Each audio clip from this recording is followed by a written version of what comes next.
vraiment, franchement, tout ce qui s'est passé dans ma vie, c'était en mode il y a une opportunité, je me dis bon, pourquoi pas. Et donc de là, on continue à faire des concours et en fait, on gagnait quasiment tout. On avait une vision assez large et pas du tout typique restauration. Alors moi, c'était clairement les pires mois de ma vie. Donc on se retrouve avec 1 mois et demi d'espérance de cash. Après, on pouvait plus payer les employés. Et au même moment, je me sépare de mon ex avec qui je suis resté quasiment 6 ans. Et qu'est-ce qui fait que t'arrives à rebondir ? En vrai, c'est incroyable. Je vais le raconter sur ce podcast quand même, mais là, t'as une exclue. Cet épisode est produit et réalisé par Tête de Tigre, l'agence de podcast audio et vidéo. On accompagne des entreprises, des marques et des créateurs à créer et à développer leur podcast en audio et en vidéo. Si vous souhaitez en savoir plus, n'hésitez pas à aller sur têtedetigre.com. On intégrera également le lien en description. Sur ce, je vous souhaite un très bon visionnage.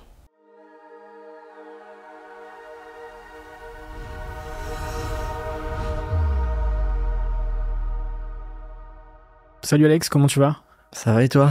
Très bien, je suis très content de te recevoir sur Serial. Bah écoute, moi aussi, parce que ça fait 3 ans que j'écoute tes podcasts. Ah ouais, ok, trop drôle. Et bah écoute, franchement, très très content de t'avoir sur le podcast. Je pense qu'on va pouvoir parler de pas mal de sujets, notamment tes 2 business que sont Père et Fiche et Brainlab. Je commence tous mes podcasts avec la même question. Et la première, c'est dans quel environnement est-ce que tu as grandi ? Eh bien, écoute, en vrai, très bon environnement. Donc, je viens de Nice. J'ai 2 petits frères qui ont 4 ans et 10 ans de moins que moi.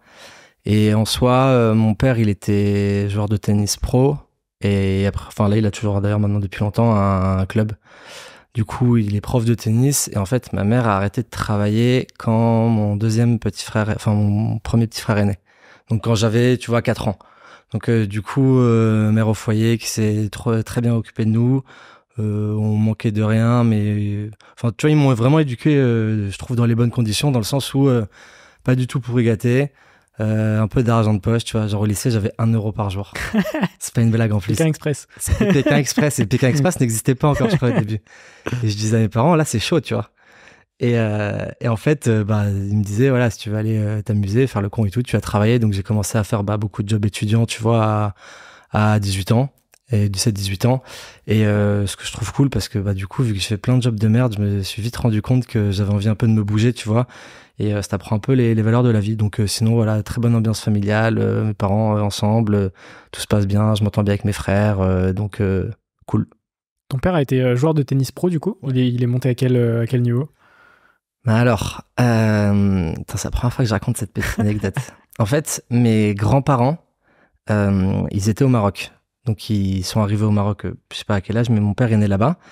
Et mon père, avec son frère, faisait beaucoup de tennis. À 15 ans, ils sont venus à Nice. Et en fait, ils étaient une team de 5 personnes, qui étaient un peu 5 meilleurs potes. Et dedans, il y avait mon père, son frère, le meilleur pote de mon père avec qui il a le club aujourd'hui, un autre pote à eux qui a arrêté, et Yannick Noah. Donc, ils étaient en gros une team de 5. Et en fait, ils étaient limite les 5 numéro 1 français, tu vois, jusqu'à... Je sais pas quel âge, je crois que mon père, il était genre champion de France jusqu'à 18 ans, tu vois. Ils étaient, et en fait, ils ont commencé à voyager un peu partout dans le monde. Et mon père, il est monté à 250 mondial. Son frère, il a fait 120. Et Yannick Noah a fait Yannick Noah. Et voilà, il y en a un, je sais pas combien il est monté, et un autre qui avait arrêté un peu avant. Et donc du coup, en fait, ils faisaient que voyager, tu vois, partout dans le monde pour faire tous les tournois et tout. Jusqu'à entre 25 et 30 ans, il a fait ça. Toi, est-ce que ça t'a donné envie de jouer au tennis à un moment donné ? De dire... en fait, oui, parce que tu vois, moi, je suis un peu l'exclusion de la famille, c'est-à-dire que j'ai beaucoup joué, j'en ai fait 10 ans quand même, mais j'étais le premier à arrêter. Et après, j'ai fait... en fait, je me suis mis à faire de la danse après, c'était vraiment le truc pour le coup sur lequel j'avais une vraie passion. Et tu vois, dans ma famille, tout le monde a fait du tennis. Ma mère jouait au tennis, mes 2 frères, ils sont montés il y en a un qui est monté à négatif, l'autre tu vois, qu'il était parti, mon frère qui a 26 ans là, il était parti en Floride pendant 3 ans, parce qu'il avait une bourse, pour jouer au tennis et tout, tu vois. Le petit, pareil, il est monté quasiment à 0 à 19, je crois qu'il est monté à 2,6 à 19 ans, tu vois. C'est quand même des bons niveaux. Et mon parrain, il est prof de tennis, bref, C'est une famille très, très tennis. Ok, super. Toi, comment ça se passe, tes études? Est-ce que tu le vis bien? Est-ce que ça se passe bien? Comment est-ce que tu le vis? J'avais des bonnes notes. Tu sais, j'étais les profils un peu maths, tu vois, très logique, raisonnement, catastrophe en orthographe et en français. Et j'avais des bonnes notes en soi, tu vois. Enfin, en fait, j'avais des facilités, ça me saoulait. Et donc, du coup, je faisais un peu le minimum pour avoir, tu vois, entre collège de R13-14, lycée, je sais pas, je suis parti en S et là, c'était vraiment chaud. Donc, j'ai failli redoubler la seconde, première terminale, galère. J'ai eu le bac. Et après, je suis allé à l'UT. Et en fait, à partir de là, les cours étaient un peu plus intéressants. Mais tu vois, le problème du collège-lycée, c'est que ça m'intéressait pas, quoi, tu vois. Et je pense que si j'avais été intéressé dès le début, je me serais vachement investi. Parce que comme tout, quand tu fais des trucs que tu kiffes, du coup, automatiquement, t'es plus impliqué dedans, quoi. Comme beaucoup de gens, je pense, tu vois, le fait au collège-lycée d'aborder plein de trucs très généralistes, enfin, tu vois, sans avoir de sujet particulier, en fait, il n'y a rien qui t'intéresse. Ouais. Du coup, à ce moment-là, tu dis... En fait, le truc que je trouve fou, c'est que on te cherche jamais à comprendre ce que tu as envie de faire plus tard, tu vois. On te dit t'as des bonnes notes, va en S, va en prépa. Mais tu vois, quand je suis arrivé à l'IUT, il y avait des gens qui étaient de STG, je sais plus comment ça s'appelle maintenant, mais qui avaient des profils beaucoup plus axés, tu vois, business, commerce et tout. Et je me disais, mais en fait, c'est stylé ce qu'ils ont fait. Alors que moi, quand j'étais au lycée, c'était en mode, tu fais S, ES, et après, si t'es nul, tu vas en STG, tu vois. Et en fait, c'est comme tout après le bac, genre, franchement, moi, j'ai commencé à chercher ce que je voulais vraiment faire à partir de bac plus 3, tu vois. On t'apprend pas les métiers, les secteurs, les industries, c'est quand même hyper compliqué, quoi, tu vois. C'est un vrai problème aujourd'hui. C'est clair. Il y a quelque chose à résoudre. De ouf. Il y a toute l'éducation à revoir, mais ça, on en parlera dans un autre ouais. podcast. C'est quoi ton premier rapport au taf, le premier job que tu as? Je sais que tu as fait pas mal de jobs étudiants. Ouais, au début, je bossais un peu avec mon père au club. Donc en vrai, en mode cours de tennis, tu vois, pour les petits et tout. Franchement, c'était cool. C'était bien. Et après, en fait, je fais 2 ans d'IUT. Et à ce moment-là, en fait, depuis 17 ans, je faisais beaucoup de danse. Genre, j'étais 10 à 15 heures par semaine. Donc, c'était vraiment un truc, je m'étais dit, vas-y, je vais faire danseur, tu vois. Je finis l'IUT, je parle pas un mot d'anglais parce que j'ai été trop con, tu vois, au collège et tout. Je me disais, ça sert à rien. Et donc, en fait, j'étais vraiment, vraiment nul de chez nul.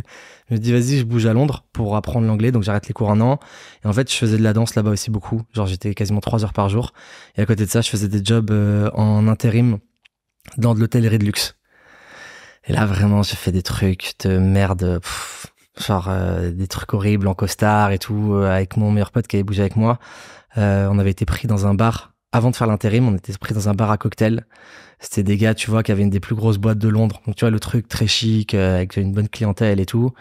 Et en fait, nous, on faisait n'importe quoi. Genre, on parlait pas anglais, donc il m'avait dit, toi, tu fais juste runner. Mon pote, il avait voulu encaisser une table d'un des patrons. Parce que le mec lui avait dit, c'est un patron, tu l'encaisses pas. Il avait dit yes, mais il avait pas compris. Du coup, il commençait à embrouiller le patron en mode, tu pars pas sans payer et tout. En fait, on était devenus un peu les larbins, mais tout le monde nous aimait bien. Et moi, un soir, pour te dire, ça, c'était vraiment la pire soirée de ma vie. Il pleuvait de ouf.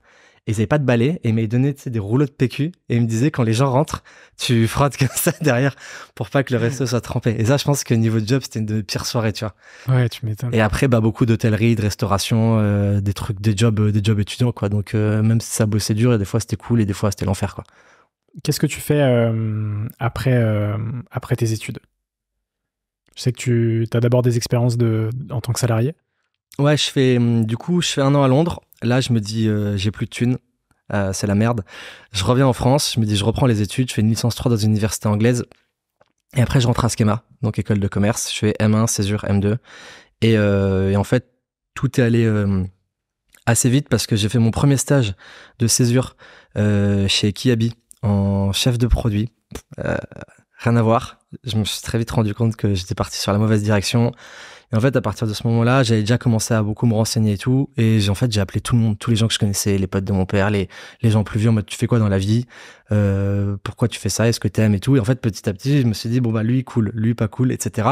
Et en fait, j'avais un pote qui avait 50 plus, qui avait participé à l'ouverture des bureaux LinkedIn à Paris, 2013, qui était un profil, tu vois, smart, mais branleur. et qui avait raté tous les concours d'école de co, et il avait rencontré le futur boss LinkedIn France en soirée à Paris. Il lui a dit ah mec, viens bosser avec moi et tout. Paf, paf, paf. Il m'explique. Et en fait, il avait 29 ans. Et il me dit, bon voilà, je commence à pas trop mal gagner ma vie. J'ai un package à 150. Moi, dans ma tête, je me dis, c'est pas possible, tu vois. En fait, il me dit, c'était début 2015. Il me dit, boîte américaine dans le digital, tu vas voir, c'est déjà énorme, mais ça va exploser et tout. À partir de ce moment-là, j'ai réussi à trouver une césure chez Yahoo. Je fais ma césure. Gros plan de licenciement, énormément qui partent. Et du coup, quand j'étais en M2 après, où j'ai commencé à développer ma première boîte, j'ai tous mes managers, enfin beaucoup, qui m'ont rappelé pour des jobs, Snapchat, Spotify, Yahoo qui m'a proposé un gros truc. Et en fait, à partir de ce moment-là, je me suis dit, vas-y, je vais faire les deux d'un coup. Histoire de vraiment... histoire de mettre histoire de vraiment faire n'importe quoi, je fais les deux d'un coup. Okay. Et donc, on attaque Père et Fiche à Paris pour commencer à développer la boîte, pour chercher à ouvrir le premier restaurant. Et moi, en parallèle, j'avais mon CDI chez Yahoo, qui après s'est fait racheter par Verizon. Donc, on avait fusionné avec... et Microsoft. Donc, j'étais sur la régie comme ça pendant 2 ans et demi. Et c'était cool. Ouais, t'as kiffé? Tu retiens quoi de tes expériences en tant que salarié? J'ai trop kiffé. J'ai pas du tout le discours que beaucoup d'entrepreneurs ont en mode j'ai pas envie d'avoir de patron et tout. Moi, déjà, j'ai pris mon CDI en juin 2017. J'ai déjà beaucoup de liberté. Tu vois, niveau géographie et tout, je pouvais beaucoup télétravailler déjà à l'époque. J'ai un portefeuille client, en fait, fallait que je fasse mes objectifs. Et derrière, mes patrons, ils me laissaient un peu tranquille. J'avais des boss, c'était des tueurs. Genre des mecs vraiment connus sur le marché. Moi, N+2, qui était le boss Europe de Yahoo. Maintenant, c'est le boss de Taboola France. Il me disait, Alex, t'aimes bien sortir? Tu devrais me faire plus de notes de frais en soirée avec tes clients, tu vois. C'était le truc sur lequel il me prenait le plus la tête, tu vois. Donc, en fait, et en plus, j'ai vraiment, tu vois, tout ce qui est marketing et tout, digital, et j'adorais l'univers et j'étais vraiment passionné. Donc, je m'inspirais beaucoup. J'essayais de m'instruire au maximum, de rencontrer beaucoup de gens. Et on avait une ambiance, j'avais une trop bonne team, tu vois, on est tous toujours potes, on s'entend super bien. Donc en fait, quand t'es dans des conditions comme ça, en fait, j'avais la même sensation quand j'allais au travail le matin que comme quand là, je travaille pour mes boîtes, tu vois, j'étais là en mode putain, je vais kiffer ma journée, quoi. Et donc en vrai, trop cool. Et après, c'est juste qu'on a fusionné avec les Microsoft et tout, et t'avais beaucoup plus de profils, tu vois, un peu planqués, qui gagnent beaucoup d'argent sans rien faire. Et moi, ça me rendait fou parce que ça me rendait fou, quoi. Et à partir de ce moment-là, j'ai commencé à me dire, mais non, mais c'est pas possible. Et du coup, il y a eu un plan de licenciement qui s'est mis sur la boîte. Moi, je me suis mis dedans et je suis parti. Ok, je sans regret. Ouais, no regrets. Je suis complètement aligné avec ce que tu as dit sur le fait d'avoir une XP en tant que salarié. Il y a eu beaucoup d'entrepreneurs dans le podcast qui justement ont eu cette XP et qui a été hyper importante pour la suite. Moi, tu vois, pareil, j'ai aussi été salarié avant de me lancer. T'avais fait combien de temps toi en salarié? J'ai fait 2 ans et demi. Ah comme moi. Tu vois, et je ne me serais pas lancé sans ça. Tu vois, clairement, je pense que c'était hyper important. Et je pense que c'est important de le rappeler sur des podcasts reliés à l'entrepreneuriat que, effectivement, la rat race, etc., c'est souvent... Ouais, non, souvent en fait, encore une fois, c'est qu'est-ce que tu as vraiment envie de faire, tu vois, et dans quoi tu es épanoui. Si tu as un mec qui a envie de travailler dans une banque privée et que c'est une brute en finance, ça te fait kiffer. Fais-le, tu vois. Mais c'est juste que l'entrepreneuriat est un peu survalorisé actuellement et les gens voient que la face cool et... Ouais. Pas que les paillettes. Ouais, exactement. Et c'est quand même beaucoup plus dur d'être entrepreneur que salarié dans 99% des cas quand même, tu vois. C'est clair. Et donc là, on se retrouve en 2018. Ouais, 2019. 2019. Ouais. Tu lances Père et Fiche. Ouais, fin avec 2018. 2 associés. Ouais. Anthony et Ava. Exactement. Est-ce que tu peux alors je sais que vous êtes potes à la base. Comment est-ce que ça se passe, le moment où vous vous dites on va monter cette chaîne de street food spécialisée dans les burgers de poisson? On était en cours à Schema, projet scolaire, on bosse dessus et vraiment, franchement, tout ce qui s'est passé dans ma vie, c'était en mode il y a une opportunité, je me dis bon, pourquoi pas, tu vois. Donc et genre j'avais vraiment rien qui était calculé et à chaque fois, tu vois, là on fait le projet. On a notre évaluation, on a la note, boum, c'est fini. Notre directeur de master nous dit faites des concours. Bon, pourquoi pas. Boum, on fait des concours, on commence à les gagner. Et là, beaucoup d'opportunités. Challenge, en fait, qui nous appelle pour faire un article sur les 100 startups pour investir. C'était en 2017. À l'époque, on était toujours en cours. On n'a toujours pas testé les produits. On savait même pas ce qu'on allait faire. Et de là, en fait, on commence à recevoir plein de demandes d'investisseurs. T'avais Steve Urgraf de Big Fernand qui nous appelle, qu'on avait rencontré. Le directeur marketing SNCF, directeur logistique France de Lego. Enfin, et d'un coup, tu vois, pour nous, on était étudiants, on se dit putain, mais c'est énorme, quoi. Et donc de là, on continue à faire des concours et en fait, on gagnait quasiment tout parce qu'on avait une vision assez large et pas du tout typique restauration. Et de là, on s'est dit bah vas-y, on monte à Paris, on le fait quoi. Et après, ben on a improvisé quoi, on fait un peu n'importe quoi. On a ouvert le premier resto fin 2018. Et en fait, à la base, on était 4 associés, enfin 4 potes. Et il y en a un qui est parti en je crois septembre 2021 parce qu'on était toujours amis, mais plus alignés sur les horizons développement et tout. Donc là, maintenant, on n'est plus que 3. Quand tu parles de vision large et différente de la restauration traditionnelle, qu'est-ce que tu entends par là, tu vois? Je sais qu'il y a une grosse partie marketing. Ouais, ben du coup, moi, vu que j'étais dans le marketing et l'e-commerce à fond, j'avais une approche beaucoup plus stratégique, tu vois, sur le marketing et sur toute l'image qu'on allait avoir.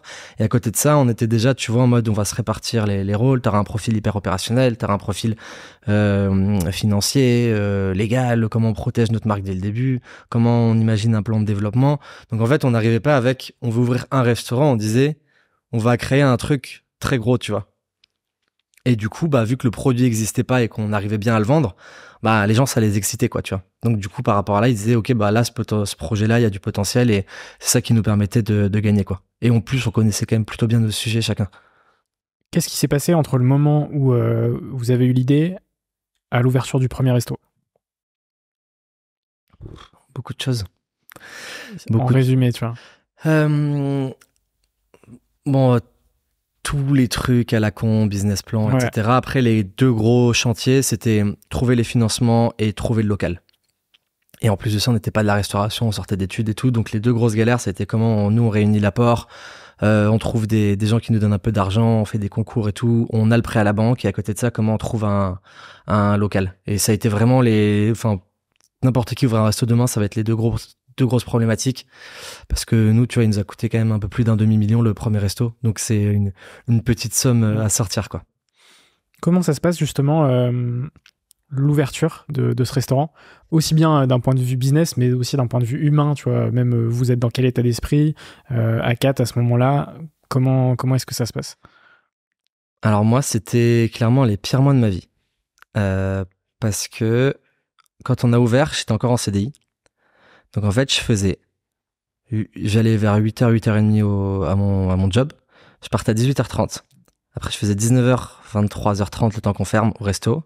Toute la semaine, le samedi, on faisait 8h, 23h30 au resto. Et le dimanche, on n'avait rien à faire, mais moi, je gérais mes trucs sur le marketing, etc. Donc, je suis passé d'un truc où je me suis pris une charge de travail monstrueuse. En plus, moi, la restauration, ça me plaît pas. Donc, je l'ai toujours dit à mes associés. C'est pour ça que au bout de 4 mois, je suis sorti totalement de l'opérationnel. Et donc, en fait, je faisais des trucs qui me plaisaient pas. J'avais une quantité de travail, genre, c'était même plus, enfin, tu vois, honnêtement, c'était inhumain, quoi. Et je vais avec mon ex péter des plombs, parce que je peux comprendre, hein, parce que j'étais devenu un légume, quoi. Genre, j'avais vraiment plus le temps pour rien. Et donc, en fait, je fais comme ça 4 mois. Après, sur les 2 mois d'après, j'ai un peu calmé. Et après, j'ai dit, OK, vas-y, je sors totalement. Et en vrai, au début, franchement, ça se passait bien entre nous.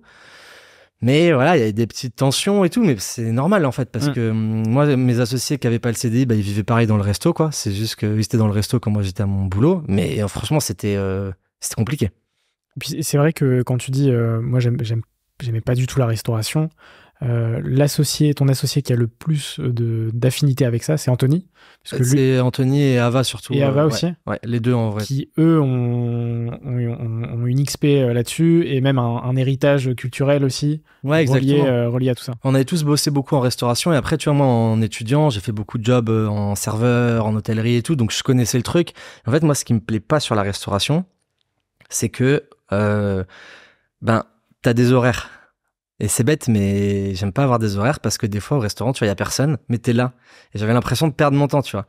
Tandis que je préfère me manger, je sais pas, un dimanche où j'ai 15 heures de travail, je fais tout, et puis après je suis plus tranquille dans la semaine. Tu vois, quand toi tu bosses, tu sais que tu bosses quand tu veux, tu gères ton temps, tu fais tes trucs et tout. Et là, en fait, c'était pas tu sais, un peu le conditionnement de mon corps qui était relié à ma charge de travail, mais c'était, tu dois conditionner ton corps à rentrer dans ces horaires, dans ces créneaux-là. En fait, des fois, j'avais rien à faire. Et donc, moi, j'ai des gens qui me disaient, ah putain, c'est bien, t'es là, mais t'as rien à faire. Je dis, ouais, mais je perds du temps, tu vois. Tu vois, genre, je me disais, mais je pourrais être en train de faire d'autres choses et tout. J'avais plein de taf, que ce soit pour mon CDI ou le truc sur marketing. Et je me disais, mais c'est relou, quoi. Puis après, en fait, pour avoir fait beaucoup de jobs physiques, moi aujourd'hui, ce qui me plaît, c'est de travailler avec mon cerveau plus qu'avec mes mains, quoi, tu vois. Et ça, encore une fois, ça dépend des personnes. Mon associé Ava, elle est totalement, beaucoup plus l'inverse, tu vois, beaucoup plus terrain opérationnel. Et donc, tant mieux, parce qu'on se complète, tu vois. Ouais, exactement. Il y a une vraie complémentarité. Ouais, franchement, ouais, aujourd'hui, on est hyper complémentaires tous. Et aujourd'hui, ça se passe très très bien entre nous trois. Du coup, premier mois très difficile. 4 premiers mois. 4 premiers mois. Très très difficile. Qui, j'imagine, ont paru beaucoup plus. Ouais. Ah, c'était chaud. En vrai, c'était horrible. Et du coup, après ces 4 mois, tu sors de l'opérationnel. Ouais, en fait, les mois 5, mois 6, je réduis par 2 mes heures. Et moi, à fin du mois 6, je leur dis, écoutez les gars, faites-moi confiance. Je vais beaucoup plus bombarder sur le marketing et tout. Je vais faire des trucs cool. Mais moi, je sors totalement de ça parce qu'en vrai, ça me saoule. Et honnêtement, genre, j'ai l'impression de perdre mon temps. C'est pas ma valeur ajoutée. On est 4.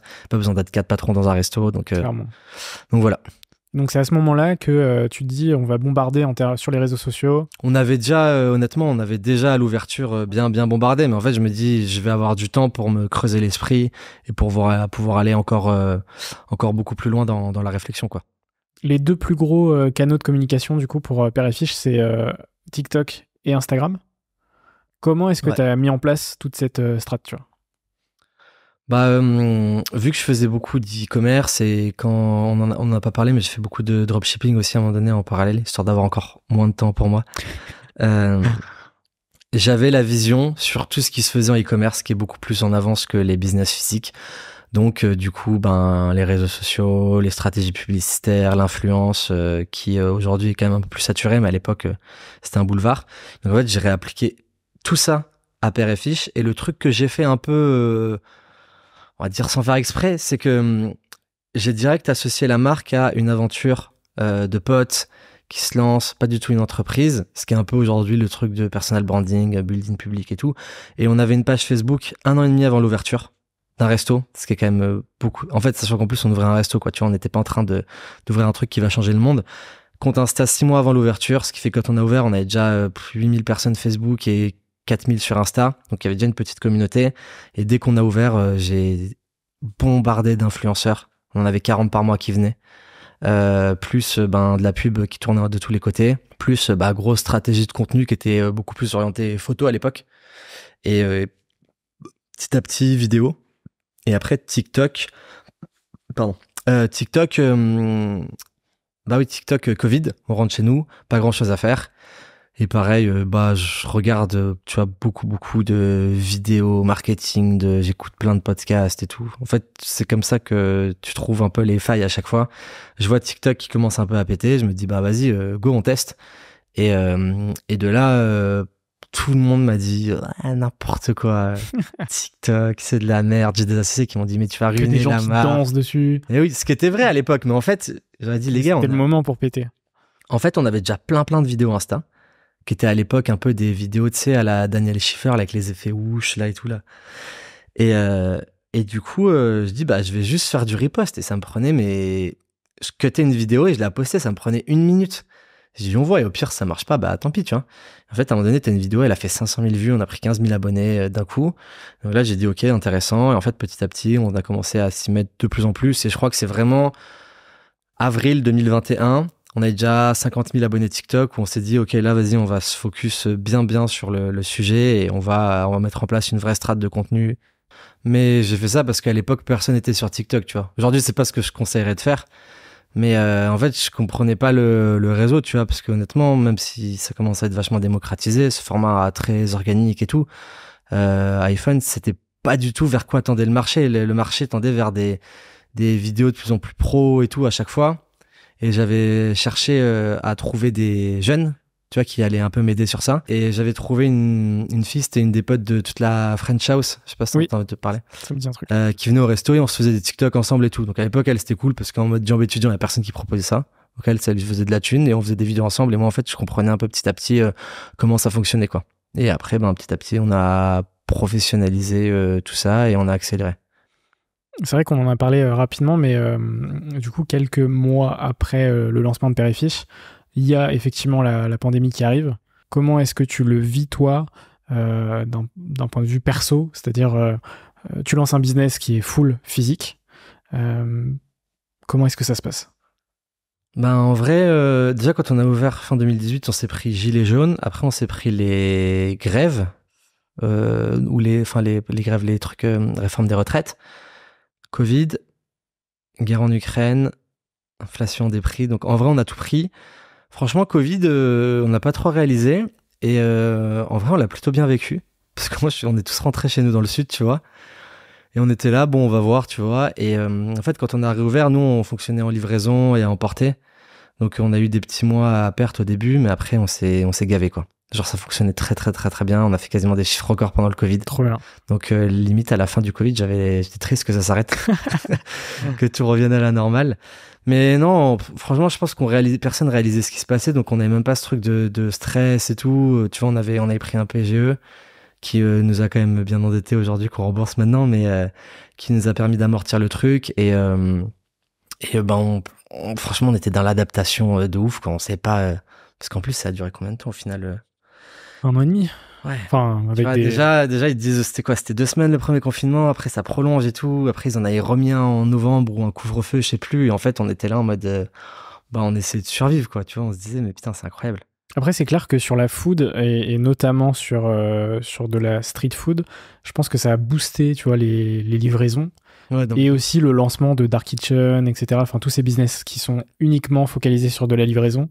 Et je pense que ça a vraiment créé un vrai boost. Vous, ça vous a pas donné envie potentiellement de lancer des Dark Kitchen? On en a ouvert une, qu'on a fermée Ok. au bout de 2 semaines.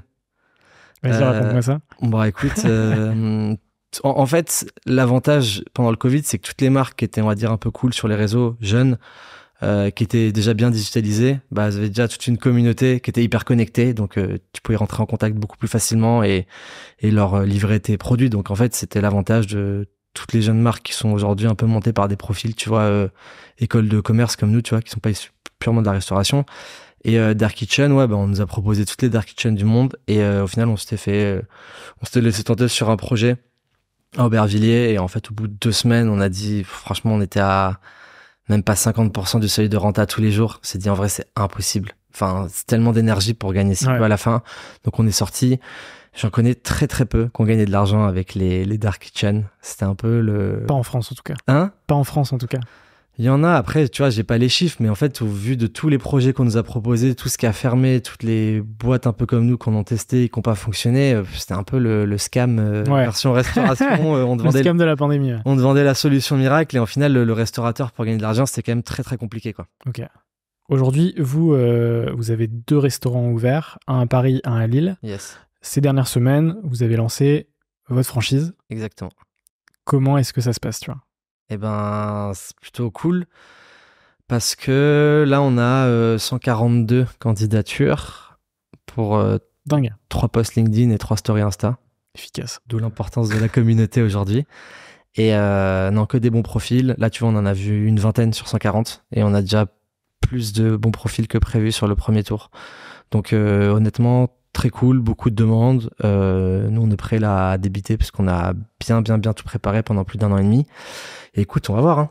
C'est tout repose sur les 3 premiers franchisés qui, si ça fonctionne bien et qu'ils sont rentables, il n'y a pas de raison. Normalement, ça va être assez exponentiel. S'ils fonctionnent pas, ça va être assez exponentiel vers le bas, quoi. Ok, donc l'idée, c'est vraiment de tester avec 3 premiers franchisés, puis de voir si ça fonctionne. Et là, on a un gros plan de développement. Après, encore une fois, faut y aller progressivement. Depuis le début, on a fait déjà beaucoup d'erreurs en se lançant et tout, forcément, mais on n'y est pas allé comme des bourrins, contrairement à beaucoup de personnes de la restauration et beaucoup d'enseignes qui tiennent pas à 5 ans, voire même maintenant à 2-3 ans, qui vendent de la franchise de tous les côtés. Nous, on a tous les 3 un objectif de rester sur la boîte, tu vois. On veut pas faire d'exit ou quoi que ce soit dans 5 ans. Et on pense sincèrement que la marque peut s'installer en vrai partout dans le monde. Parce que là, tu vois, on a déjà des demandes de master franchise sur le Maroc, les Émirats, on a eu Belgique, Luxembourg, on a un 2e plus gros fonds immo du Japon qui veut racheter tout le pays. Donc en fait, la marque, tu vois, on voit qu'elle attire vraiment. Et on sait qu'on est sur un produit où, tu vois, tu prends poisson culture asiatique, tu prends poisson les Émirats, le Maghreb, tu vois, tu prends Ouais, c'est complètement universel. Enfin, honnêtement, ça peut aller. Ça, pour moi, limite, la France, c'est le pire marché sur ça, tu vois. Donc, je me dis, on commence par le plus dur, mais et après, encore une fois, on verra comment ça évolue, hein, parce que c'est bien d'avoir le potentiel, mais c'est l'exécution qui fait tout derrière, quoi. Ok, super intéressant. C'est quoi, du coup, justement, les next steps? C'est le fait de tester la franchise, potentiellement, et toucher d'autres marchés? Ouais, là, en soi, on a une ouverture en propre de prévue à Paris en mode flagship, qui sera un peu le resto totalement adapté à l'univers, tu vois, Père et Fiche. Et en fait, on va signer là entre 3 et 5 franchisés qui ont des plans de développement entre 3 à 8 restos par profil. Donc, bien sûr, l'idée, c'est de les étaler progressivement, tu vois, à partir de, je pense, on va dire janvier 2024 pour être large, mais il y aura une ouverture tous les un mois et demi, 2 mois. Et quand on voit que les premiers fonctionnent, que le modèle est rodé, après, à partir de là, il va falloir commencer à aller bien plus vite, tu vois. Donc, je pense que sur 2024, il y aura peut-être, je sais pas, 5-6 ouvertures. L'idée, c'est de passer à 10, 15, 25 par an après, 35 même. Et du moment que ça suit et que c'est rentable, continue. Hein. Et honnêtement, après, je sais pas à quel moment on va passer sur l'international, étant donné que c'est quand même bien de déjà couvrir le territoire français. Et encore une fois, chaque chose en son temps. Le truc du Japon, c'est qu'on avance avec eux, parce qu'en vrai, c'est ouf, mais moi, je sais même pas ce qu'on va leur vendre, en vrai. Et tu vois, on connaît pas le marché, on n'est jamais allé au Japon, mais en fait, c'est un truc qui te propose un deal de fou et que c'est pas trop compliqué à mettre en place, pourquoi pas, tu vois. Mais on verra. En tout cas, ce qui est sûr, c'est que vous êtes allé méga vite. Je sais pas si, quand tu prends du recul, tu te rends compte de la vitesse d'exécution, même si j'imagine sur le moment, ça a dû paraître giga long, peut-être ressenti 10 ans, tu vois. mais en fait, ce qui est intéressant, c'est que la majorité des restaurants qui vont cartonner, ça va se passer... c'est-à-dire qu'ils vont s'ouvrir, les fins des mois vont se passer, ils vont communiquer, etc. Ça va potentiellement cartonner. Vous l'avez fait un peu de manière inversée, c'est-à-dire que vous avez commencé à communiquer bien avant le lancement du premier restaurant, et ensuite, votre force de frappe aujourd'hui, c'est aussi grâce à votre audience et à votre stratégie de communication, tu vois. Ouais, bien sûr. Mais en fait, le truc qui est cool, c'est qu'actuellement, on est en plein lancement de franchise et tu vois, on bosse avec des consultants qui ont développé tout, Pitaya, Berliner, Paradis du Fruit. On a rencontré quasiment tous les groupes de la restauration en France. Et déjà, d'un point de vue marketing, pas du tout humble, ce que je veux dire, mais j'en ai pas vu un qui avait une bonne strat, tu vois. Et j'ai vu tous leurs plans de com et tout. Je parlais avec beaucoup d'équipes du groupe Bertrand sur plusieurs marques, tu vois, qui sont quand même plus gros groupes, tu vois, français. Toutes les chaînes à 20, 50, 100 points de vente. Donc sur ça, en fait, on sait qu'on a une puissance de frappe. Et en fait, c'est déjà, on va dire, un peu prouvé parce que par rapport à la taille qu'on a, on a une communauté, une notoriété qui est monstrueuse. En fait, même sur la partie process, tout ce qui va être opération, sourcing et tout, on est, on va dire, au même niveau, tu vois, que sur le marketing. C'est-à-dire que tout est hyper carré et tout. Donc en fait, on a comme un truc qui est prêt, tu vois, à exploser, mais qui n'a pas encore, tu vois, explosé. En fait, on sait que on a tellement tout bien travaillé en amont que là, même si ça va vite, on est prêt à encaisser le truc et ça va être carré, ça va être bien fait, tu vois. Donc, bon, il y aura forcément des imprévus, mais on a vraiment essayé parce que pour le coup, nous, on trouve pas qu'on a un développement rapide. Normal. Tu vois. Et c'est lent. Parce que... Non, mais c'est ça. Et en plus, tu vois, on a des potes qui sont dans la restauration. Pokawa, tu vois, c'est des potes à nous qui, eux, ont été plus vite que la lumière, tu vois. Et en fait, on a des modèles, tu vois, de comparaison aussi. Et après, en même temps, on se compare au meilleur en même temps, normalement. Donc, c'est ce qu'il faut, je pense. Hein ouais, bien sûr. Honnête, carrément. Et tu vois, Pokawa, pour moi, c'est le plus gros truc des 10 dernières années, quoi. Tu vois, ils ont vraiment pété le marché et c'est incroyable ce qu'ils ont fait. Et donc l'idée, forcément, quand tu vois des modèles de croissance comme ça, même si c'est pas typiquement le même business model, tu te dis, putain, mais faudrait aller plus vite. Mais d'un autre côté, viens, on prépare bien tout et on va attaquer en étant dans les meilleures conditions possibles, quoi. À côté de ça, tu as monté une agence en 2020 qui s'appelle Brain Lab. Exactement. Qui est une agence de growth. Donc, clairement, ton expertise classique. Exactement. Est-ce que tu veux me parler un peu de cette XP en parallèle de... Ouais, encore une fois, ça s'est fait un peu par hasard. Beaucoup de e-commerce, de dropshipping et ça m'avait un peu saoulé au bout d'un moment. Même si ça rapportait de l'argent d'un point de vue éthique. J'ai jamais été dans des trucs border. Tu vois, j'avais toujours des produits corrects et tout, mais ta plus-value par rapport au client était pas incroyable. Et en fait, t'étais sur des modèles cycliques. Donc, tac, 3-4 mois, après tout le monde copie ton shop, ça crache, tac. En fait, quand tu l'as fait 10-15 fois, je trouve que c'est ouf comme expérience pour apprendre, tu vois, de niveau connaissance dans ton cerveau, c'est abusé. Et après, ça me saoulait un peu, et vu que Père et Fiche, ça avait déjà une bonne visibilité, beaucoup de demandes de consulting, marketing et tout. Donc, je commence un peu à faire ça avec des clients, et j'ai un de mes meilleurs potes qui est à Nice, qui pareil a une boîte aussi, lui, de son côté, et qui avait fait beaucoup d'e-commerce, qui faisait la même chose. Et en fait, à un moment donné, on commence à accompagner un client. Mais par hasard, je crois que moi, je faisais Facebook Ads et lui, il faisait Google Ads. Puis on se dit, bah, vas-y, viens, on gère le client ensemble. Puis on en a un deuxième qu'on est ensemble. Et en fait, après, on se dit, bah, vas-y, viens, on fait un truc ensemble. Et au début, on était en mode un peu tous les deux en mode consultant. Et on a fait ça pendant 1 an et demi, comme ça, tous les deux. Et là, depuis début 2022, on a recruté plus en mode agence et tout, quoi. Et du coup, gestion d'ads, sur tout ce qui est social et Google Ads, et création de content, soit pour tes ads, soit du content organique en mode format classique, UGC, très simple, quoi. C'est tout. Ok, ouais, c'est vraiment pour appliquer ce que tu fais déjà sur Père et Fiche. Ouais, exactement. À d'autres marques, d'autres entreprises. Exactement. Quoi. Et après, on a toujours, tu vois, on a beaucoup de clients e-commerce. Donc, contrairement à ce que tout le monde pense, quasiment aucun client dans la food. Là, on vient d'en prendre un, c'est le premier, je crois d'ailleurs. Mais parce que on gère des budgets publicitaires, et la food n'a pas d'argent à dépenser dans la publicité, ce qui n'est pas une bonne chose, mais c'est pas le même niveau, tu vois, d'investissement et d'éducation sur le marché. Donc du coup, on a quasiment que des clients e-com qui dépensent entre 3 000 et 100 000 par mois en fonction de la taille. Et après, nous, on a un peu un rôle, tu vois, un peu bras droit e-com, dans le sens où on a un peu une notion de consultant, tu vois, qu'on facture pas, mais en mode, vu qu'on a nos business actifs, on a plein de potes qui ont des boîtes e-commerce. Si, je sais pas, il a besoin de quelqu'un pour le mailing, il a besoin d'un prestat pour faire un plugin, pour faire un site, on plug assez rapidement. Et l'avantage, c'est que quand on envoie des contacts, c'est des gens de qualité, qui vont pas t'arracher niveau prix, qui vont faire leur travail correctement et qui sont des personnes de confiance. Ok, donc avec BrainLab, vous visez, votre cible, c'est les e-commerce, ouais. Et potentiellement la food s'ils ont des budgets. Ouais, en fait, la food, on est un peu rentré dedans parce que maintenant, on commence à prendre des clients sur de la partie content. Et donc, du coup, ça a élargi un peu le scope. Mais sinon, honnêtement, après, c'est... en fait, un client, tu vois, e-com B2C, c'est vraiment, on va dire, le truc le plus facile à travailler parce qu'il y a 3 un peu piliers à respecter. C'est ton produit, ton branding et ton site. Si t'as pas un bon produit en 2023, j'y crois pas de faire durer une marque sur le long terme parce que les coûts publicitaires coûtent plus cher, donc faut que t'aies un bon produit. Ton branding, faut que ta marque elle soit cool visuellement, tu vois, que les gens ils se disent ça a l'air stylé, et que t'aies un site qui soit correctement adapté, qui fonctionne, tu vois, niveau UX, parcours d'achat. En fait, quand t'as ces 3 prérequis, là nous on peut travailler avec toi parce que toutes les personnes qui n'ont pas ces 3 prérequis, on n'accepte pas. Parce qu'on sait qu'il y aura des problèmes en fait sur le long terme. Et à partir de ce moment-là, en fait, tu prends une personne qui a ces 3 trucs-là, qui a soit une mauvaise agence, soit qui fait pas de pub.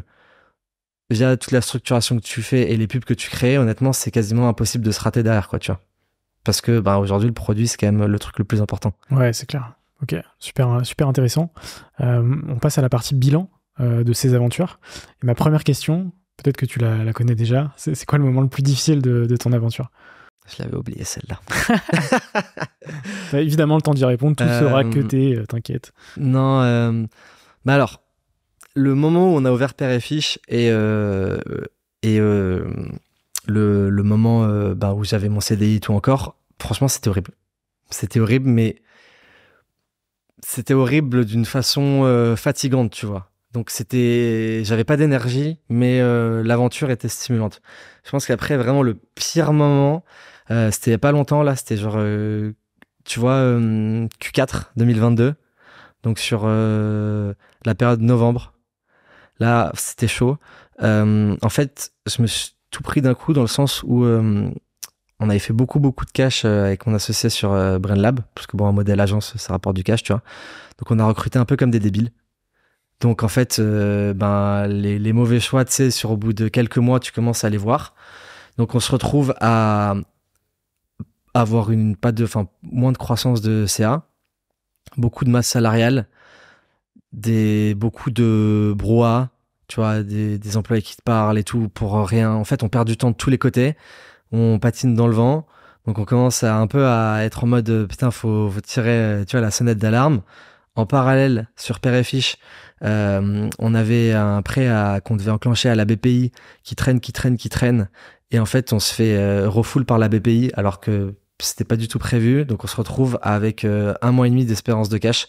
Après, on pouvait plus payer les employés. Et au même moment, je me sépare de mon ex avec qui je suis resté quasiment 6 ans. Où, du coup, on coupe les ponts total et tout. Donc, en fait, je me retrouve avec mes 2 business sur le point de faire faillite. Je suis plus avec ma meuf et je me dis, ok, là, je me dis, là, c'est chaud, là. Là, t'as une cascade de... Bah, là, je me dis, ouais, en vrai, là, ça fait mal, tu vois. Donc ça arrive fin 2022. Donc il y a quelques semaines, finalement, il y a quelques mois. Ouais, car c'était fin octobre, début novembre 2022. Tu vois, donc il y a pas longtemps. Et qu'est-ce qui fait que t'arrives à rebondir?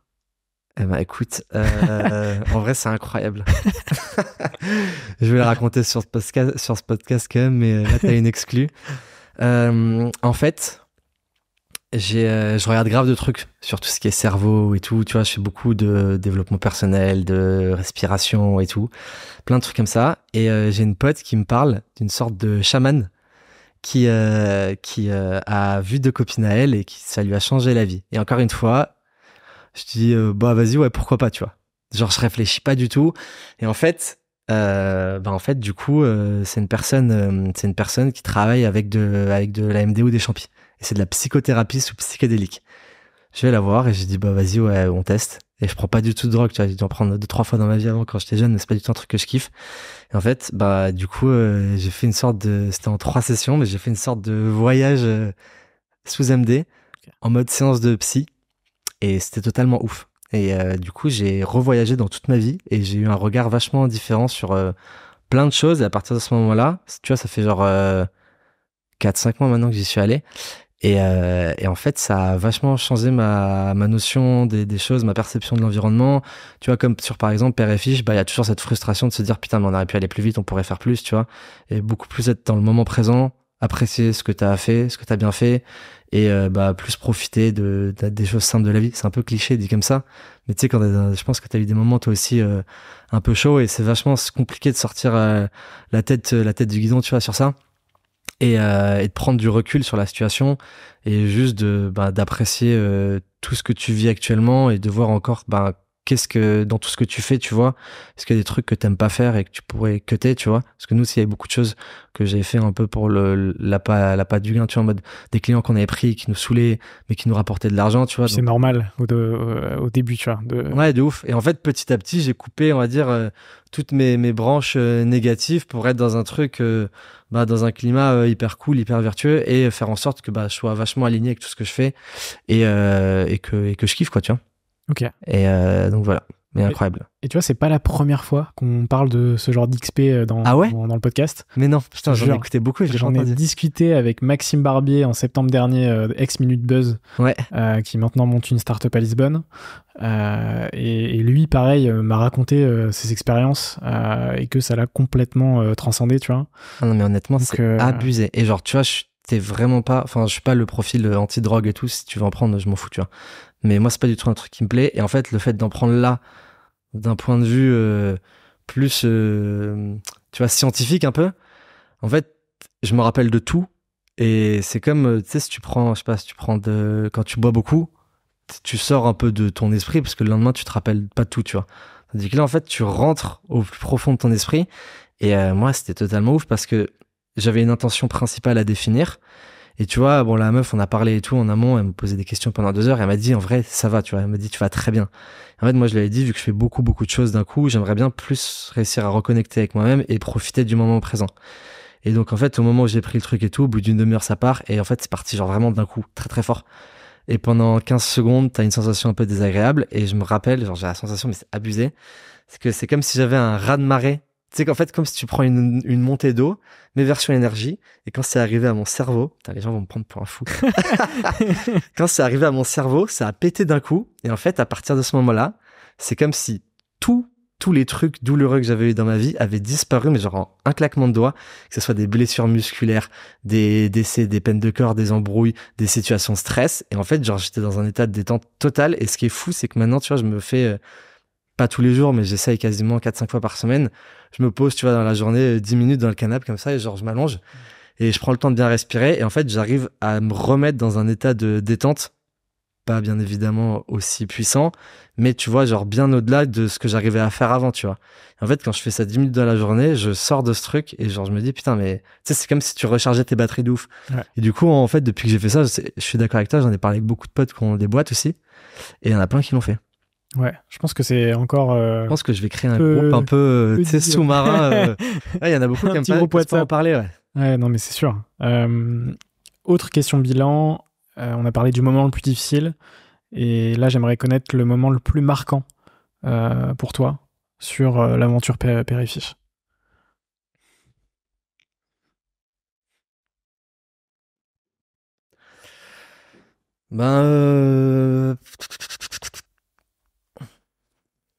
En vrai, je pense que le moment le plus marquant, en vrai, c'est là récemment, c'est vu qu'on a failli faire faillite quand même, tu vois. Bon, techniquement, on avait des backups parce qu'il y avait beaucoup de gens qui voulaient investir dans la boîte, donc on savait qu'on allait s'en sortir. Mais on a vécu une période vraiment galère pendant 6 mois. Et en fait, en gros, tu sais, c'est un peu les trucs dans la vie où des fois, tout ce que tu fais, ça marche pas, t'as pas de résultat et tout, tu comprends pas.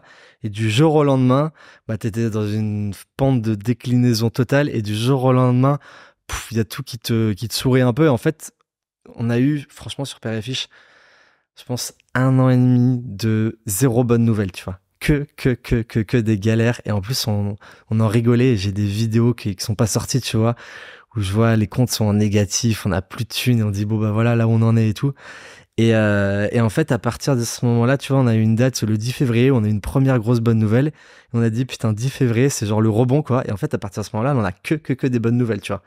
Et je pense que c'est ça le plus marquant, c'est que, tu vois, on est passé dans une phase, on était vraiment down, où des fois même on se disait, putain, on arrête ou quoi. Tu vois, tellement c'était compliqué mentalement et pour nous. Et en fait, à partir de ce moment-là, là, depuis, ça fait 1 mois et demi, 2 mois, où il y a tout qui se passe super bien, énormément d'opportunités et tout. Donc, je pense que c'est la première fois où on est là en mode, putain, le vrai regain, tu vois, d'énergie. Ouais. Et on sent que ça peut partir très, très haut, quoi.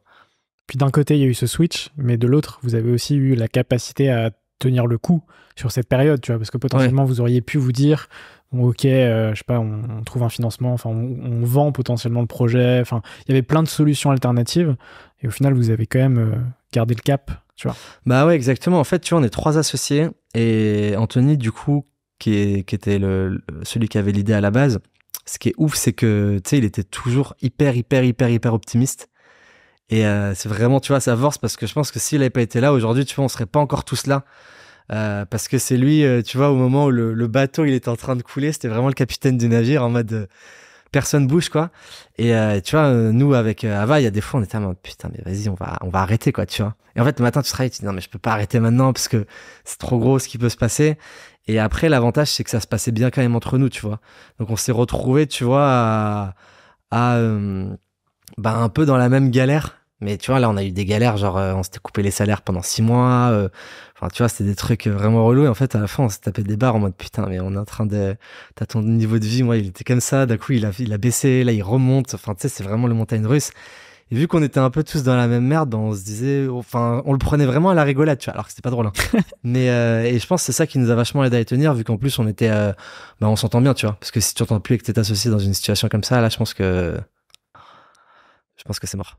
Plus le fait d'entreprendre avec ses potes, c'est-à-dire que si le projet, tu vois, il y a un problème, etc., ça peut aussi créer des conséquences sur cette amitié aussi, tu vois. Ouais, non, mais carrément. Et pour le coup, nous, tu vois, à la base, on était 4, on n'est plus que 3. Donc, on a eu des désaccords et tout comme ça. Et ça arrive. Maintenant, moi, j'ai toujours entrepris avec mes potes et je pense que je le ferai toujours. Parce que quand tu entreprends, tes personnes, ça devient ta famille, tes meilleurs potes, tes associés.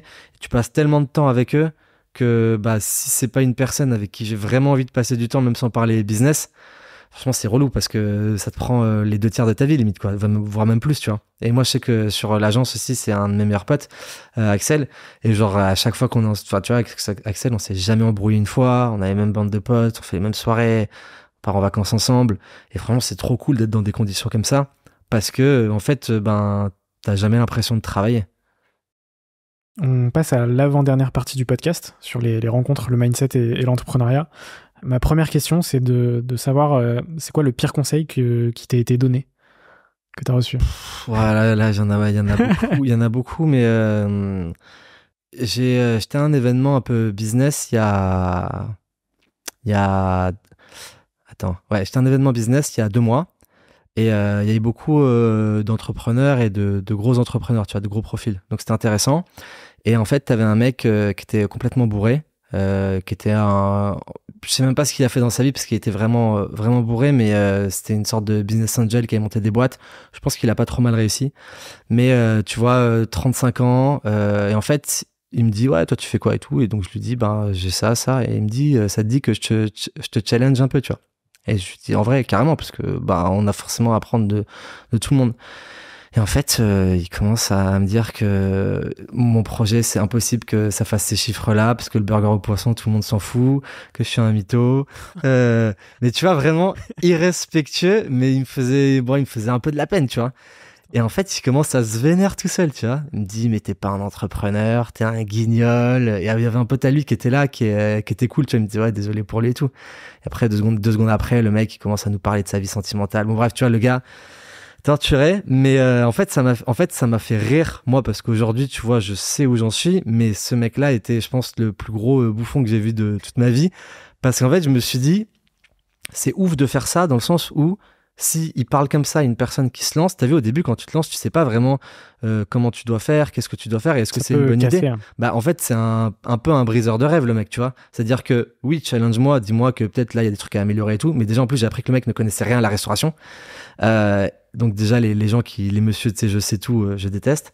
Et en fait, bah, moi, honnêtement, je m'en fous de ce que tu me dis, mais si t'as le même discours avec tous les gens que tu rencontres comme ça, si t'as des personnes qui sont en lancement, bah, en fait, tu vas leur faire perdre confiance en eux, tu vas les démotiver, et je trouve ça débile, tu vois. Enfin, c'est même pas que je trouve ça débile, c'est que je trouve ça catastrophique, quoi.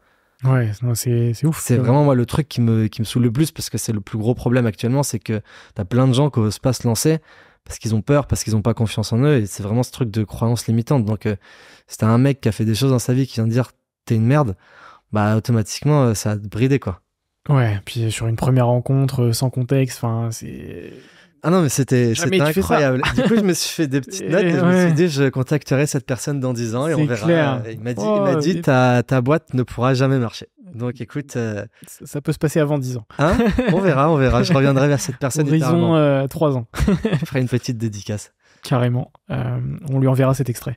Exactement. Est-ce que tu peux me parler d'une rencontre qui a marqué ton aventure, cette fois positivement? Les gars de Green Bull avec qui on s'est associés. Incroyable hasard.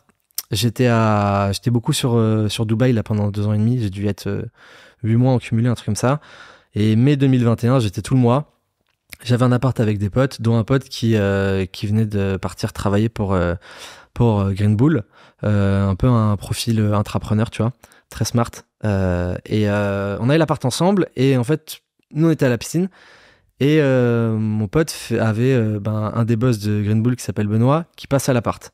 Moi j'avais oublié une serviette, je remonte en 2-2, je le croise, on papote 5 minutes, il me dit vas-y je viens avec vous, et en fait il me dit ok tu fais quoi et tout, et en fait je lui dis j'ai des restos, et de là il me dit ah trop stylé, et je commençais à préparer une formation sur tout ce qui était marketing digital pour les commerces physiques.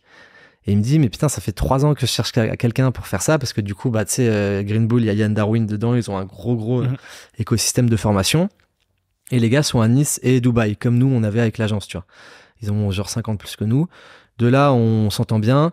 On commence à se voir plusieurs fois. On se valide la formation, donc on s'associe sur la partie formation que moi je fais avec eux. De là, ils me filent après, vu qu'ils ont plusieurs business, ils nous filent certaines de leurs activités qu'on gère, nous, avec l'agence, avec BrainLab.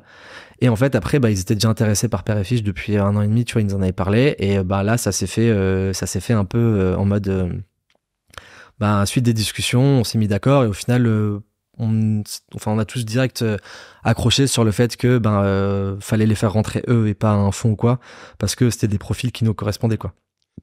Et du coup, on s'est associé avec eux sur Père et Fiche également. Et l'anecdote marrante, c'est que vous avez fait l'annonce le 1er avril. Ouais, putain. Il y a plein de gens qui... Personne qui a un compris. poisson d'avril.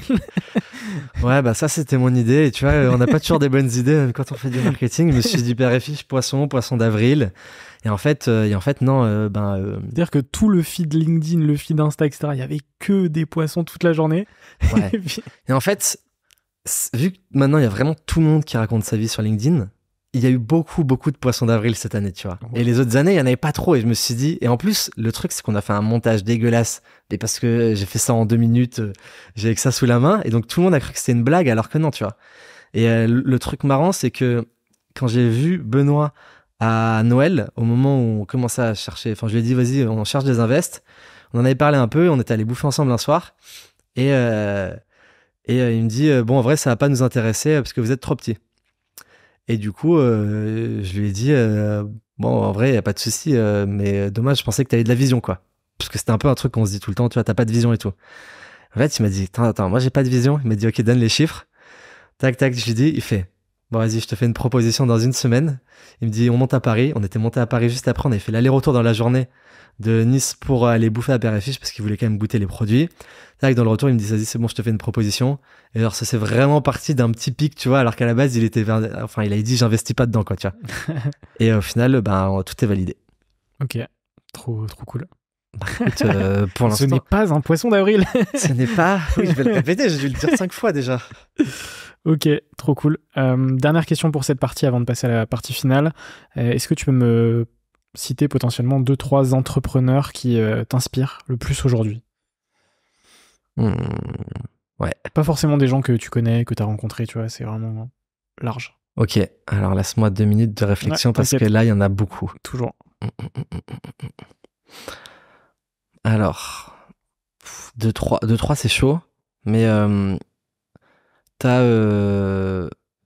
moi, le premier, tu vois, profil que j'ai suivi niveau entrepreneuriat, c'était Gary Vee, qui est excellent dans ce qu'il fait, donc c'est une référence, je pense, à mettre de côté. Il y a beaucoup de chaînes, tu vois, YouTube, genre Marketing Mania et tout, que je suis énormément, où le mec, Stan Leloup, je l'ai jamais rencontré, mais tu vois, pour le coup, lui, masterclass, enfin, trop fort. Et en fait, après, moi, j'avais grandi un peu avec The Family, donc pareil. Oussama Hamar, honnêtement, très controversé aujourd'hui, mais tu peux pas empêcher tout ce qu'il a fait pour ces entrepreneurs. Et j'étais passé par la formation de Yomi début 2018 aussi, tu vois. Et en soi, c'est toujours un peu ce qui revient, tu vois, avec ces profils, c'est que c'est des personnes qui te donnent envie, tu vois, un peu d'entreprendre. Donc honnêtement, je trouve ça fou. Mais après, tu vois, même dans mon entourage, j'en ai beaucoup qui m'inspirent. Tu vois, sur la restauration, t'as Maxime de Pokawa, il est trop fort. Edouard, Emblème, Groupe Omimo et tout, hyper smart.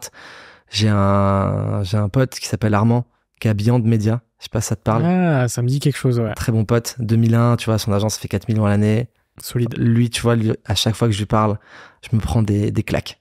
Genre, il est hyper chaud, surtout. Immobilier, bourse, crypto. Enfin, tu vois. Polyvalent. Incroyable.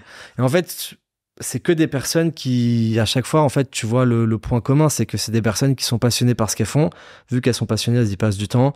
Et vu qu'elles y passent du temps, elles montent en compétences. Donc, je trouve quand tu échanges avec des gens, il y a des gens qui arrivent à m'inspirer, alors qu'ils me parlent d'un sujet qui m'intéresse pas du tout, mais ils en parlent tellement bien que je me dis, putain, le mec est en plein kiff, tu vois, dans ce qu'il fait. Et ça, honnêtement, tu vois, ça m'inspire. Je me dis, putain, lui, il est bien, tu vois.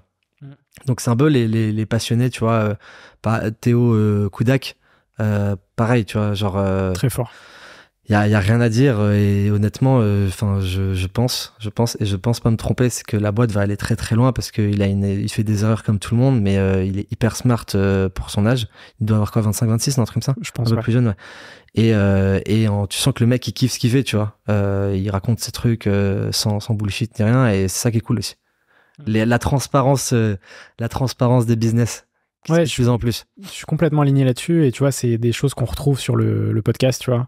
Et c'est aussi pour ça que je continue de faire ce podcast, je continue d'avoir ces conversations. C'est que peu importe les sujets, dès que tu es en face de quelqu'un qui est passionné, tu vois, comme toi aujourd'hui, direct, cette passion, elle est. Bah ouais, c'est clair. Elle est connectée, tu vois. C'est qui, toi, top entrepreneur ? Ah attention, il n'y a pas de carte reverse là. Question très difficile. Franchement, Juste aujourd'hui, un je ne petit. saurais pas dire. Ok. En termes d'inspiration aujourd'hui, Ouais. je m'y attendais pas. Top entrepreneur. Ah, franchement, c'est chaud. Moi, j'aurais pu en sortir 20 encore. En vrai de vrai, si je suis... parce que je suis pas mal de créateurs de contenu, etc. Tu vois. Je pense qu'aujourd'hui, l'entrepreneur qui a su se diversifier, etc., et que je trouve assez impressionnant, aussi bien sur la création de contenu que d'un point de vue entrepreneuriat, c'est Squeezie. Ouais. Tu vois, dans un style complètement différent. Ah non, mais bien sûr. Et lui ne se considère pas comme entrepreneur, mais factuellement... Ouais, il l'est totalement. Ouais, non, mais c'est voilà, clair. il a un nombre de business... Tu prends Mister V et tout, même. Voilà. Donc... Ouais. c'est pas le premier, mais tu vois, c'est celui clair. qui me vient en tête aujourd'hui, là, à 15h40. On passe à la dernière partie du podcast avec quelques petites questions rapides. À chaque fois, tu as évidemment le temps d'y répondre. La première, c'est qu'est-ce que tu fais pour aller mieux ? Je me fais des exercices de respiration et je me retrouve souvent seul. Ok. Parce que c'est important de savoir apprécier ces moments seuls. C'est ouf. C'est quoi ton plus grand rêve ? Franchement, m'acheter une île ou quoi, un truc comme ça. Genre, je me vois bien finir sur une petite plage tranquille. Faire des cocktails ? Hein ? Ouais, mais genre, tu vois, avec un bon wifi, parce que genre... ouais, c'est important. J'ai pas envie d'être mode retraite et plus du tout travailler. Je pense que je travaillerai encore. Mais voilà, petite île où il y a personne qui me parle, je suis tranquille. Et voilà, je fais mes petits trucs de l'ordi. Et encore un peu de travail. C'est quoi ta plus grande peur ?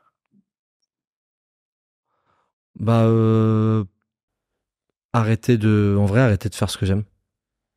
Genre franchement, si mes business ils crachent, je m'en fous.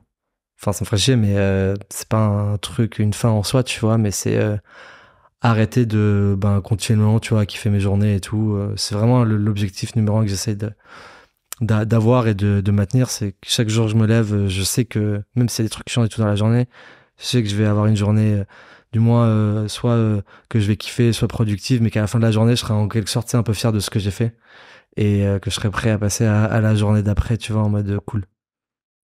Est-ce que tu as un livre à me conseiller ? Ouais, j'en ai 2 même. Vas-y.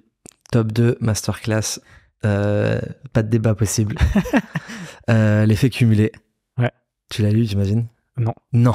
Ok, incroyable pour le fait de mettre en place des habitudes qui en étant 1% meilleur chaque jour et tout. Franchement, il est monstrueux. Deuxième, la puissance du subconscient, qui est assez liée, pareil à tout ce qui est développement perso, cerveau, neurosciences, le fait de la loi de l'attraction, pensée positive attire le positif et tout, tu vois. Mais totalement ouf aussi. Moi, c'est vraiment les 2 qui m'ont retourné le cerveau et qui m'a... Puissance du subconscient a changé ma vie quand même il y a 3 ans en vrai. Ok, écoute, je vais faire une petite commande Amazon. Franchement, ouais, je t'encourage vraiment. Est-ce que tu as un film ou une série à me conseiller ? Film... franchement, top film qui m'a marqué, moi, c'était L'effet papillon. Tu l'as vu ? Ça ressemble à l'effet cumulé. Ouais, il n'y a que des effets, moi. Non, putain, ça fait longtemps, mais je l'avais vu énormément de fois à l'époque. C'est que c'est un groupe de jeunes et en fait, il y a un décès et en fait, à chaque fois, la personne, elle modifie un peu les dernières scènes de sa réalité et en fait, ça montre que quoi qu'il arrive, il y a toujours des réalités différentes, enfin, un futur différent qui arrive, mais l'effet en soi est le même à la fin. Et le film était vraiment, vraiment stylé. Ok, écoute, je note. Si tu pouvais racheter n'importe quelle société sans limite financière, ce serait laquelle ? En vrai, Apple, je crois, parce que c'est celle qui vaut le plus cher, il me semble, non ? Ok, ouais, je pense, ouais. On est dans le top. Sans dire de conneries. Dans ce cas-là, j'ai même pas besoin de la gérer en plus. Non. Ouais, je récupère les dividendes à la fin de l'année, ça me va. Et tu revends, c'est parti. Et je paye plus mon Mac et mon iPhone. La dernière question que je pose sur chaque épisode, c'est quoi pour toi un entrepreneur ? Pour moi, un entrepreneur, ça va être quelqu'un qui vit de sa passion et qui en fait qui est épanoui, tu vois, dans ce qu'il fait. Et parce que je pense que l'entrepreneuriat, c'est compliqué et que si tu fais ça juste pour l'argent, sur le long terme, tu t'y retrouves pas. Donc, tu as juste à appliquer des choses qui te passionnent, que t'aimes. Ça va te permettre d'accumuler toute cette charge mentale et on va dire d'avoir un management, état d'esprit, développement de l'entreprise sain sur le long terme. Bah écoute, ça va être les mots de la fin de cet échange. J'espère que ça t'a plu. Très cool. Moi, j'ai trouvé ça très cool. On mettra de toute façon tous tes liens en description. Et puis, on se retrouve très prochainement sur Serial Entrepreneur. Salut Alex. Trop cool, merci, ciao. Ciao. Merci d'avoir visionné cet épisode, j'espère qu'il vous a plu. N'hésitez pas à vous abonner à la chaîne de Serial Entrepreneur, de laisser votre plus beau like et votre meilleur commentaire. Et si vous souhaitez vous lancer dans le podcast vidéo, n'hésitez pas à nous contacter sur têtedetique.com, on mettra le lien en description. Salut!